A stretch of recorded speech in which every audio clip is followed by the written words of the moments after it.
बिस्मिल्लाहिर्रहमानिर्रहीम बिस्मिल्लाहिर्रहमानिर्रहीम। तो बेटा अस्सलाम वालेकुम। आज हम यूनिट फर्स्ट स्टार्ट करते हैं।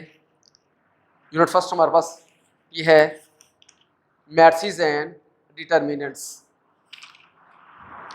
सबसे पहले हम बेटा इसकी इंट्रोडक्शन करेंगे स्टार्ट। इंट्रोडक्शन में होता क्या है कि एक तारुफ होता है कि हम जो चैप्टर स्टार्ट करते हैं उसके मतलब थोड़ा सा हमें कंफर्म हो जाती है बात कि हमने इसका करना क्या है और हमने कहाँ तक इसको लेके जाना है और उसके बारे में हमें रिक्वायरमेंट क्या होती है। इसमें क्या होगा हमारे पास the matrices and determinants are used in the field of mathematics, यानी कि हमें ये मैट्रिसेस और डिटर्मिनेंट्स ये हम इस्तेमाल करते हैं एज ए मैथमेटिक्स के तौर पर। फिजिक्स में भी इसको यूज़ कर सकते हैं। एक स्टैटिस्टिक्स है, electronics and other branches of science. अब इसमें the matrices have played a important role in this age of computer science. आजकल कंप्यूटर साइंस में भी इसको यूज़ किया जा सकता है या यूज़ किया जाता है। अब हम इसकी डेफिनेशन के बारे में थोड़ा स्टडी करते हैं कि ये स्टार्ट कहाँ से हुई थी। मैट्रिसेस या डिटर्मिनेंट्स या मैट्रिसेस और डिटर्मिनेंट हमारे पास ये स्टार्ट कहाँ से हुआ था काम। ये who was the idea of matrices and determinant. ये बड़ा डेफिनेशन है, who was the idea of matrices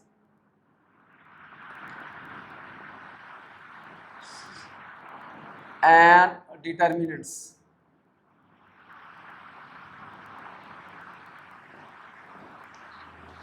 यानी कि हमने इसका बताना है कि ये आइडिया कहाँ से शुरू हुआ था और कब शुरू हुआ था, इसके मतलब हमने अब बताना है आपको। ये इसमें क्या होगा, ये भी यहाँ पे दिया हुआ है डेफिनेशंस की। The idea of matrices was given by Arthur clay an English mathematician 19th century who first developed theory of matrices in 1858। यानी कि 1858 ईस्वी की बात थी जब उन्होंने मैट्रिसेस की थ्योरी को इंट्रोड्यूस करवाया था। अब इसके बारे में हम ये बताते हैं आपको कि मैट्रिक्स होता क्या है। मैट्रिक्स इसकी जो शेप होती है ना हमारे पास वो होती है ये स्क्वायर जो ब्रैकेट होती है ना, इसकी शेप होती है मैट्रिक्स की। मैट्रिक्स की डेफिनेशन आ रही है, डिफाइन मैट्रिक्स। ये जब आप बेटा आप बुक खोलें, इसके पेज नंबर 2 निकालें भी आप, उसमें दिया हुआ हमारे पास कि मैट्रिक्स होता क्या है और मैट्रिक्स की डेफिनेशन क्या होगी हमारे पास की। a rectangular array or a formation of a collection of a real number say 0 1 2 3 4 and 7। यानी कि 6 डिजिट दिए गए हैं उसने, इन 6 डिजिट को आपने इस फॉर्म में लिखना है। यह आएगा फॉर्म क्या होगी हमारे पास 1 3 4 7 2 और 0। इस फॉर्म में लिख दिया आपने। आपने इसमें कॉमा या डॉट या पॉइंट या इज इक्वल टू कुछ नहीं डालना। ये आपके पास एक नंबर आ गया, 6 के 6 नंबर लिख दिया आपने। ये अब आपने क्या करना है, and then enclosed by the brackets, इसको इस ब्रैकेट में आपने इनक्लोज कर देना है। Set to form a matrix, तो ये एक मैट्रिक्स बन जाएगी। इसको फिर आपने कैसे लिखना है 1 3 4 7 2 0। इसको बेटा आप आगे पीछे नंबरों में लिख सकते हैं, लेकिन एक्चुअली यानी कि हमें जो इसकी फॉर्म दी हुई है हम इसको ऐसे लिखेंगे 1 3 4 7 2 और 0। सिमिलरली हमारे पास इसके बाद इसमें जो दिया हुआ ना बुक में जो दिया हुआ है इसका एग्जाम्पल, आप इसके अलावा और भी एग्जाम्पल दे सकते हैं -1 7 2 और 0। ये भी हमारे पास एक मैट्रिक्स की एग्जाम्पल आ सकती है। इसके बाद होता है हमारे पास row and column of a matrix. Rows and columns of a matrix. Rows हमारे पास उसकी शेप इस तरह की होती है, ये रोज की शेप आ रही है हमारे पास, और कॉलम की शेप ये होती है। हम इसको रोज और कॉलम में भी इसको स्टडी कर सकते हैं। ये जब हम 1.2 स्टार्ट करेंगे उसमें इसकी बाकायदा एक डेफिनेशन दी हुई है, उसके बारे में इंशाल्लाह आपको स्टडी करवाऊंगा मैं। अब हम नेक्स्ट करते हैं डेफिनेशन की, ऑर्डर ऑफ ए मैट्रिक्स।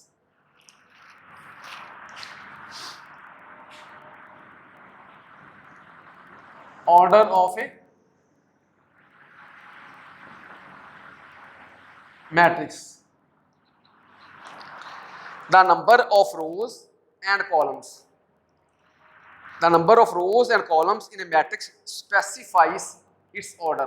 यानी कि इसके नंबर, ये रोज के नंबर और कॉलम्स के नंबर, इनकी नंबरों को हम इस तरीके से लिख सकते हैं, हमारे पास उसका वो ऑर्डर बन जाता है। If A matrix M has M रोज, अगर M कोई एक मैट्रिक्स आ रहा है, फॉर एग्जाम्पल हमारे पास ये M एक मैट्रिक्स है,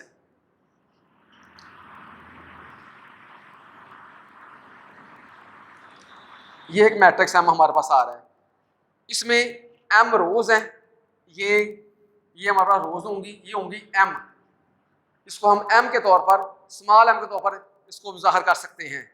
ये होंगे हमारे पास रोज और ये हमारे पास क्या होंगे, इसके कॉलम होंगे। M रोज और N इसके क्या होंगे, कॉलम्स होंगे। Then M is set to be order M by N, इसका हमारे पास वो फिर ऑर्डर क्या होगा, M by N। M it means rows और N इट मीन्स कॉलम्स। ये M ये हमारे पास रोज को रिप्रेजेंट कर रहा है और N हमारे पास कॉलम को रिप्रेजेंट कर रहा है। Since it has 2 rows and 3 columns, इसका मतलब क्या हुआ, इसके 2 rows हैं और 3 इसके कॉलम हैं, इसका ऑर्डर क्या बनेगा 2/3। यहाँ पे आपने मेंशन नहीं करना, लेकिन एज एग्जांपल के तौर पर इसको हम ऐसे मेंशन कर सकते हैं कि हमारे पास एक ऑर्डर आ रहा है, एक मैट्रिक्स आ रहा है, A है 1 2 7 और 0, इसके 2 रोज हैं और 2 ही कॉलम हैं, इसका ऑर्डर क्या होगा 2/2 होगा। अब बेटा हमारे पास नेक्स्ट और आखिरी डेफिनेशन जो होती है इसकी, वो होती है इक्वल मैट्रिक्स। इक्वल मैट्रिक्स हमारे पास क्या होता है,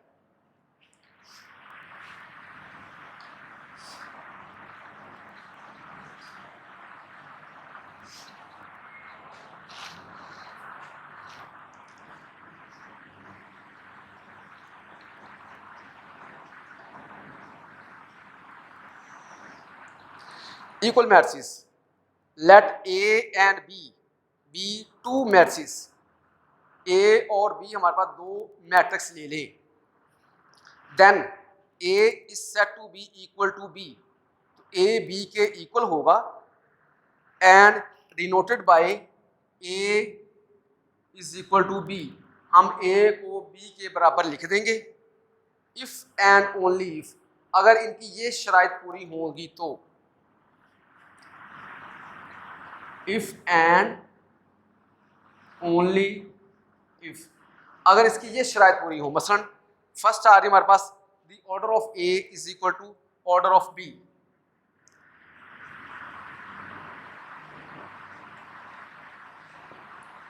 is equal to the order of first of, observe that is order दोनों मैट्रिक्स के सेम होने चाहिए। सेकंड क्या देंगे आपने इसकी, their corresponding entries are equal, उसकी जो एंट्रीज होंगी वो हमारे पास इक्वल होनी चाहिए। Their corresponding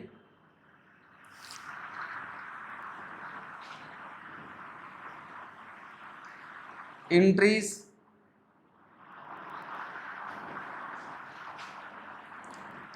are equal. इसकी एग्जाम्पल वो नीचे बताई उसने, हम वही चलो मेंशन कर लेते हैं। A आ रहा हमारे पास 1 3 -4 और 2, और B आ रहा है हमारे पास 1 2 + 1 -4 और 4 -2। इसको बड़ा आप देखिए ना, 1 इज इक्वल टू 1, 1 जो एंट्री आ रही, पहले एंट्री आ रही है इसकी 1 आ रही है, पहले एंट्री 1 आ रही है, अब 3 आ रहा है दूसरी एंट्री, 2 + 1 वो भी 3 आ रहा है हमारे पास, -4 थर्ड एंट्री इसकी -4 आ रहा है, और इसकी लास्ट एंट्री 2 है, 4 में 2 निकालते हैं तो 2, इसकी भी लास्ट एंट्री 2 बन जाएगी हमारे पास, तो A is equal to B। अब इसके बाद हम एक्सरसाइज 1.1 स्टार्ट करते हैं।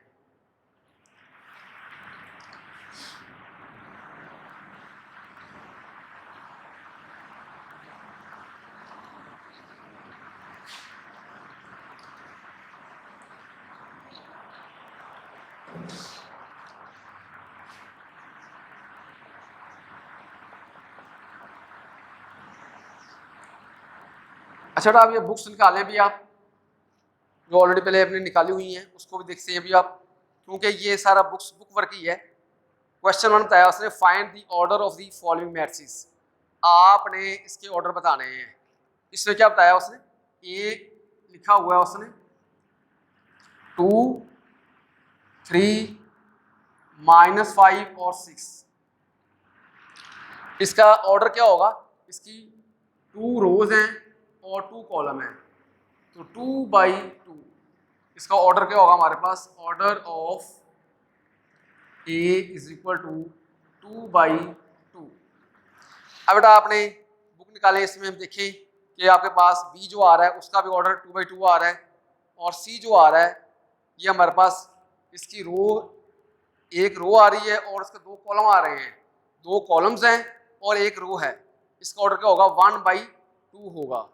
इसके बाद D जो आ रहा है, मैं यहाँ पे मेंशन करता हूँ, D लिखता हूँ यहाँ पर, ये आ रहा है 406। अब बेटा देखिए यहाँ पर 1 2 और 3 रोज आ रही है और एक कॉलम आ रहा है, तो इसका ऑर्डर क्या होगा 3/1।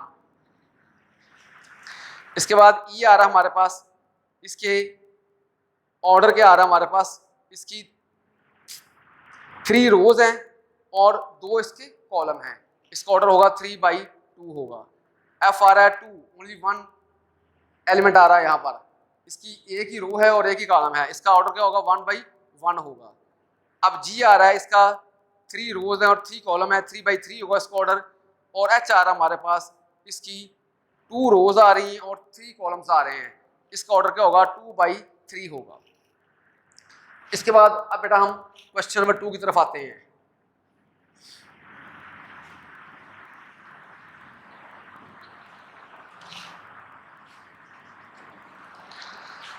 Find the values of, question 2 आ रहा हमारे पास, which of the following matrix are equal.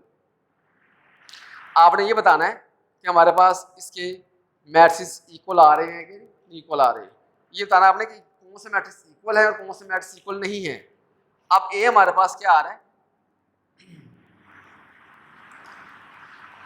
ए आ रहा है 3। अब इधर बेटा आपने ऑब्जर्व खुद करना है, आपके पास 3 कौन सा मैट्रिक्स आ रहा है। अब देखिए बी आ रहा है 3 और 5 आ रहा है, क्योंकि 3 जो आ रहा है ना इसका ऑर्डर क्या आ रहा है 1/1।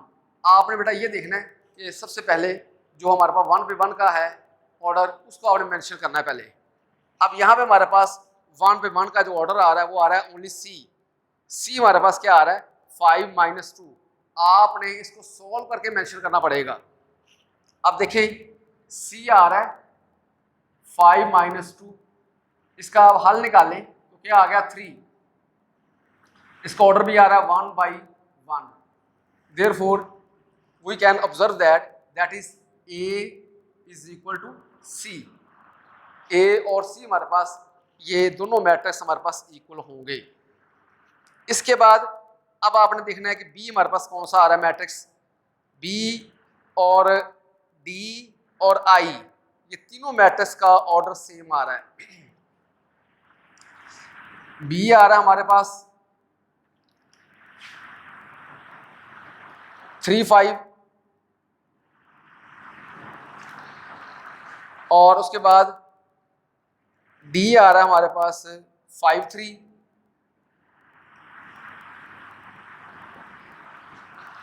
I आ रहा है हमारे पास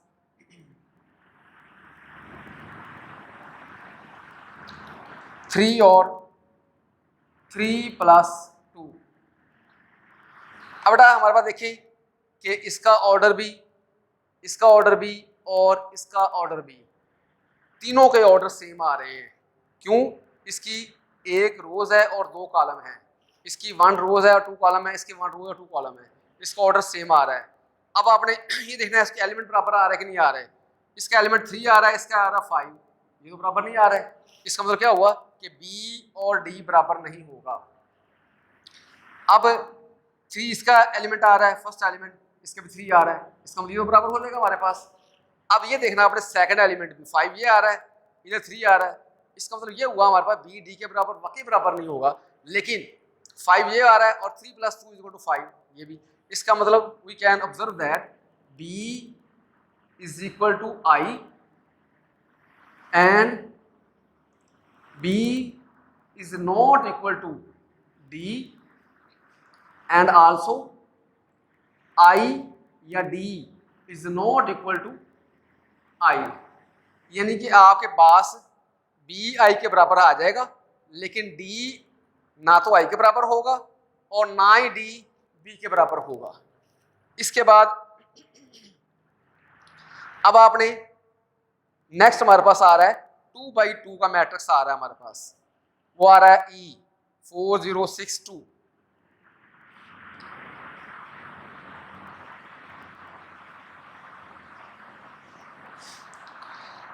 इसके बाद आप देखिए H, वो भी 4062 आ रहा है।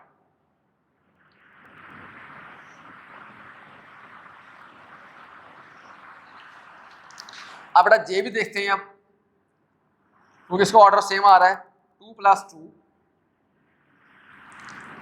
2 - 2, 2 + 4,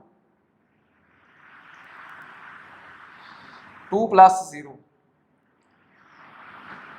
अब देखिए बेटा इसको हल करें, 2 + 2 4, ये फर्स्ट इंटीजर बराबर आ रहा है हमारे पास, 2 - 2 0 ये भी आ रहा है, 2 + 4 6 और 2 + 0 2। इसका मतलब 4062 ये E H और J तीनों हमारे पास मैट्रिक्स बराबर आ रहे हैं। We can observe that E = H = J, तीनों मैट्रिक्स हमारे पास बराबर आ रहे हैं, तीनों को ऑर्डर भी सेम आ रहा है। इसका मतलब अब हम नेक्स्ट हम काम करते हैं G, एक हमारे पास रह गया ऑर्डर इसका F और G, एक रह गया F मैट्रिक्स, एक रह गया हमारे पास G मैट्रिक्स। F मैट्रिक्स आ रहा है हमारे पास 2 और 6 आ रहा है, और G मैट्रिक्स हमारे पास क्या आ रहा है 3 - 1